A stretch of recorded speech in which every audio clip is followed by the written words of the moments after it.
Chaume, bonjour. Bonjour Olivier. Bienvenue dans le Forum des Humanités où on se retrouve pour aborder un ouvrage de François Sureau, qui est avocat, qui est un défenseur connu des libertés publiques, qui est aussi un des conseillers occultes du président de la République Emmanuel Macron, et qui a écrit en 2019 un ouvrage, alors un très court ouvrage, c'est un tract qui a été paru chez Gallimard, qui s'appelle Sans la liberté, où il revient sur toutes les atteintes qui ont été portées aux libertés publiques, souvent dans des contextes absolument exceptionnels, qui sortent de l'ordinaire, comme le contexte terroriste, où il y a eu un projet de loi sur la sécurité publique qui lui-même rendait délictueux la consultation de sites à caractère terroriste ou faisant l'apologie du terrorisme, mais aussi des lois qui ont été prises dans la foulée du mouvement des Gilets jaunes.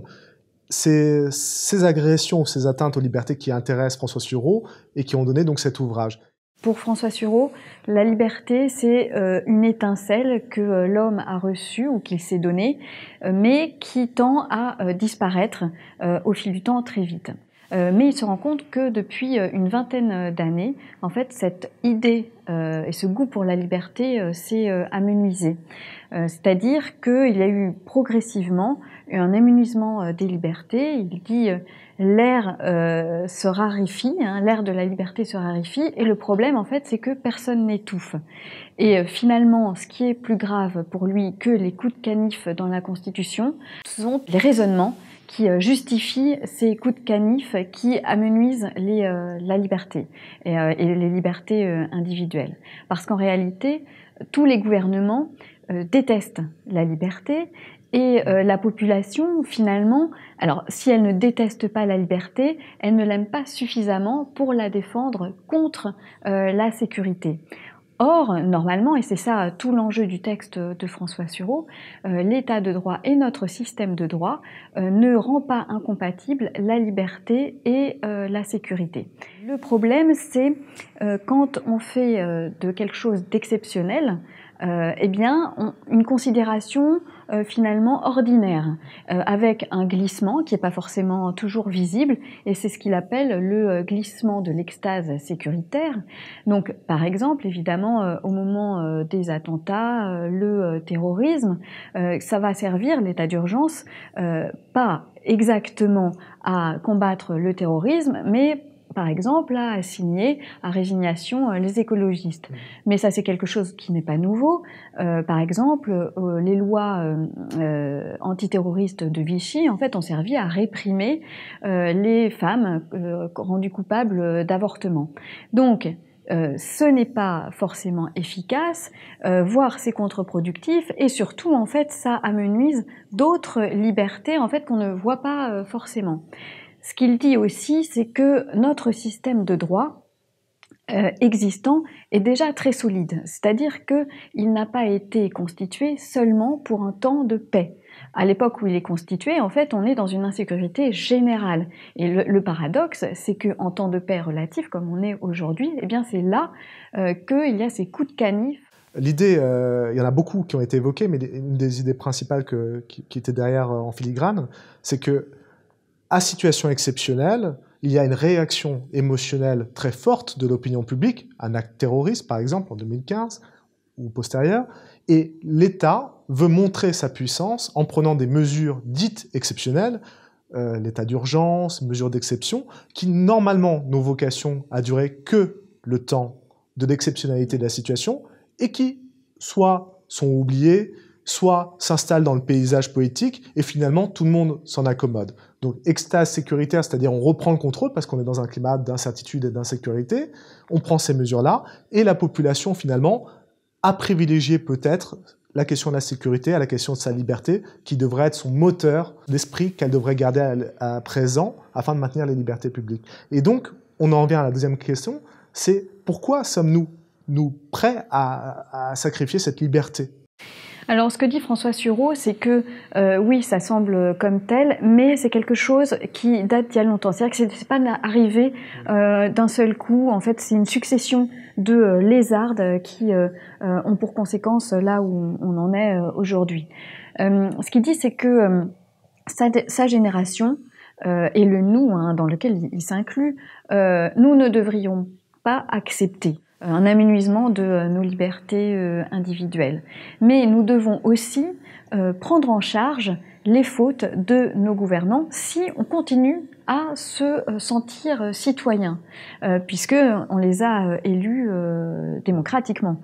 Et puis il se souvient aussi de la manière, donc quand il est rentré à l'administration, c'est un énarque, il a fait l'ENA, eh bien l'administration fonctionnait sur un précepte, pécher, mais ne corrompez pas les principes. Et en fait, il s'est très vite rendu compte que c'est très fragile, parce qu'il suffit qu'il y ait un petit nombre de personnes qui corrompent les principes pour que tout soit mis par terre, ou en tout cas soit très très fragilisé. Et au moment des attentats, là encore, il se rend compte qu'une part de la classe politique, finalement, a très facilement et très rapidement mis à la poubelle la Déclaration des droits de l'homme. Et donc voilà, c'est une suite. En fait, le terrain était préparé, en quelque sorte. Oui, et en complément de ça, c'est vrai qu'il parle d'un État qui aurait d'une certaine façon perdu son sens, l'État de droit, d'où vient sa légitimité politique, pour devenir un État finalement animateur, qui gère des problèmes, qui règle des questions, qui est dans la gestion finalement des ressources humaines, mais au niveau d'un État-nation, et du coup qui s'éloigne de ses principes porteurs.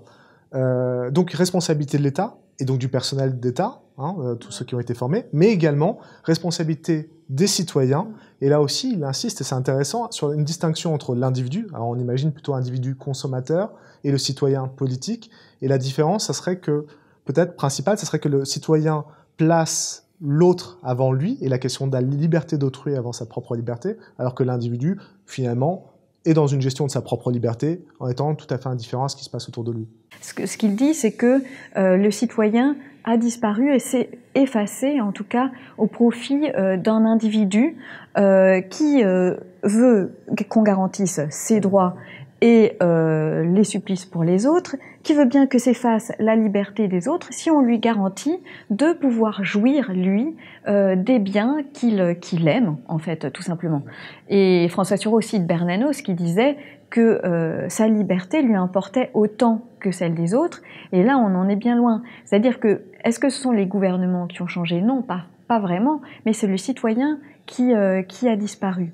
Or, et ça c'est Chateaubriand qui le disait, sans la liberté, il n'y a rien en fait. Sans la liberté, il n'y a rien. Parce que sans la liberté, il n'y a pas de société politique, et il n'y a que des individus isolés auxquels l'État n'appartient plus. Et donc, en fait, ils deviennent des sujets. Ils ne sont plus des citoyens, ils deviennent des sujets. Parce que la liberté, en fait, pour un citoyen, c'est qu'elle lui permette de bâtir une société meilleure. Pas uniquement qu'elle lui permette de jouir en tant qu'individu de sa liberté sans en avoir rien à faire de celle des autres. Parce que c'est la seule condition pour payer le prix de la liberté, pour accepter que la liberté est un prix. Parce que la liberté a un prix. Quel est ce prix? Eh bien, c'est par exemple de pouvoir être blessé par des discours contraires, de pouvoir être atteint vraiment violemment parfois, pour que toutes les opinions, par exemple, puissent s'exprimer. Parce que sinon, si on ne veut pas de ça, si on ne veut pas de ce prix-là, et qu'on conserve comme préférence sa propre opinion, eh bien, il n'y a plus de société politique. Et à ce moment-là, on va s'intéresser uniquement à sa liberté et pas du tout à celle des autres. Or, c'est ça la fraternité. Pour François Sureau, le vrai sens de la fraternité, c'est que la liberté de tous importe à tous, et c'est ce qu'on semble avoir perdu. Il y a une façon de le résumer très simplement, je pense que tout le monde a conscience de ça, c'est quand il y a une atteinte à une liberté, notamment circuler sur Internet, sur les réseaux, certains vont avoir un réflexe se disant « mais celui qui n'a rien à se reprocher ne devrait pas voir d'un mauvais œil cette nouvelle loi, puisque s'il a rien à se reprocher, il peut être tout à fait transparent ». Et là, on est vraiment sur cette logique du moi opposé à autrui, qui est dangereuse parce qu'elle fractionne la société civile et politique. Exactement. Il a une formule qui est très parlante, je trouve.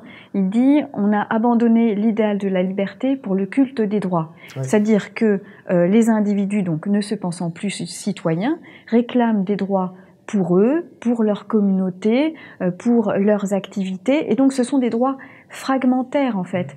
Et en plus, ça les place en position de demandeurs vis-à-vis de l'État, ce qui fait qu'après, ils ne peuvent plus finalement freiner l'État qui empiète sur leur liberté. Et ça, c'est un grand danger des démocraties modernes. On est dans une sorte de société paternaliste étatique où il n'y a plus de sens vraiment politique, ni de projet en fait commun qui puisse rassembler tous les citoyens. C'est vraiment ça, cette question de la liberté qui est à la fois à l'origine de l'État, enfin de l'État de droit et de la démocratie libérale contemporaine moderne.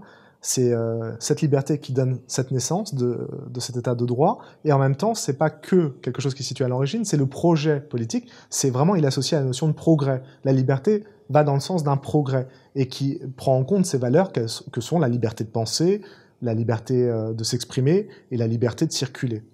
Notre système de droit a été fait pour que on puisse être et libre et en sécurité en même temps.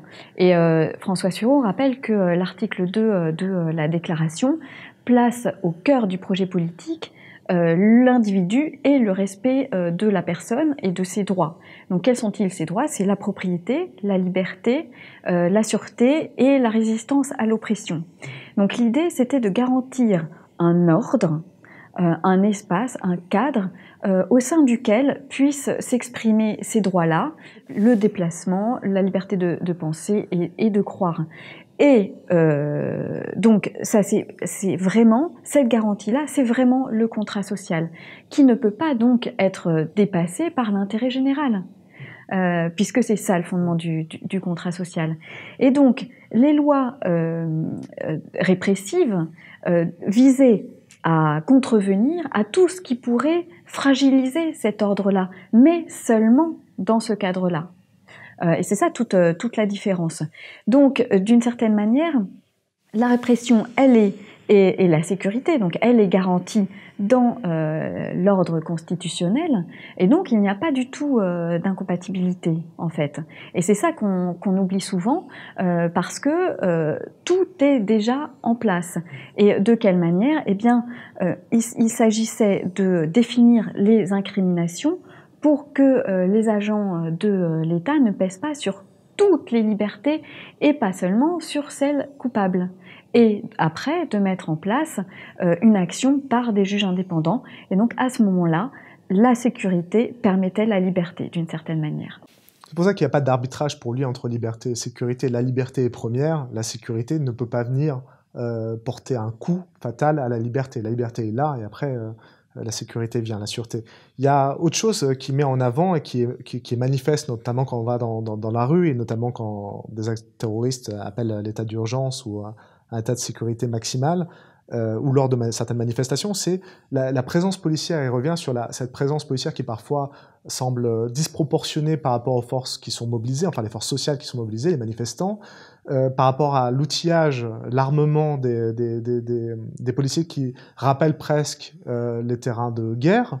Et il a cette phrase que je trouve très forte, c'est dit: lorsqu'un État est civilisé, il n'a pas besoin, en l'occurrence, de faire de la démonstration de sa force. Et donc il revient vraiment sur cette question de sécurité que devrait dégager l'État, qui est à l'envers de la force déployée.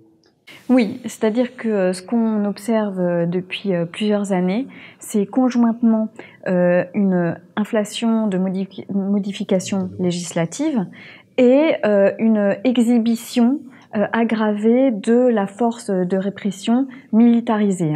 Donc c'est-à-dire que d'un côté, on donne aux forces de police des armes militaires tout en leur disant de ne pas les utiliser. Bon, heureusement quand même, mais voilà. Il y a injonction paradoxale aussi. Voilà, exactement. On modifie incessamment le code pénal, et ça, ce sont les mœurs d'un état de droit qui n'est plus du tout certain de lui-même. Donc, on a des lois de plus en plus dures, on a une force qui disparaît derrière sa légitimité, puisque en fait une force qui ostentatoire mais qui ne peut rien faire, en fait, eh bien elle part en fumée d'une certaine manière. Donc il y a ces deux éléments-là qui prouvent à quel point en fait c'est inefficace et c'est contre-productif parce que l'amenuisement des libertés n'a jamais garanti la sûreté et la sécurité. En revanche, le problème, c'est de considérer tout citoyen comme criminel ou délinquant en puissance. Oui. Il y a, peut-être pour finir, on va revenir à cette question de la liberté comme un risque. François Sureau propose évidemment sa définition de la liberté dans le tract, et il expose bien aussi, c'est pour ça qu'on comprend que cette question est si difficile, c'est que la liberté n'est pas la liberté du consommateur et de se promener dans un supermarché, de faire du shopping. C'est une exigence, c'est presque un devoir citoyen et humain. Mais au final, qu'est-ce que c'est la définition qui retient la liberté? Alors, la liberté, c'est à la fois quelque chose qui est donné au départ pour lui, à l'homme, mais quelque chose qui est très fragile. C'est-à-dire qu'au départ, c'est un sentiment personnel, mais dès qu'on s'approche de la vie politique, ça s'affadit ou ça se corrompt. Et comment faire pour conserver cet élan de liberté pour lui? Eh bien, c'est le sens de l'honneur. Et il le dit, il l'écrit lui-même, qu'il a presque peur, qu'il est presque un peu, qu'il ose presque pas écrire ce mot d'honneur aujourd'hui, parce que qu'est-ce que le mot d'honneur dans notre société actuelle, un mot qu'on utilise quasiment plus, eh bien c'est ça en fait qui garantit la liberté, parce que finalement pour Sureau, accepter de payer le prix de la liberté, c'est être un homme debout. Je vous remercie Delphine, restons sur cet homme debout. Merci Olivier.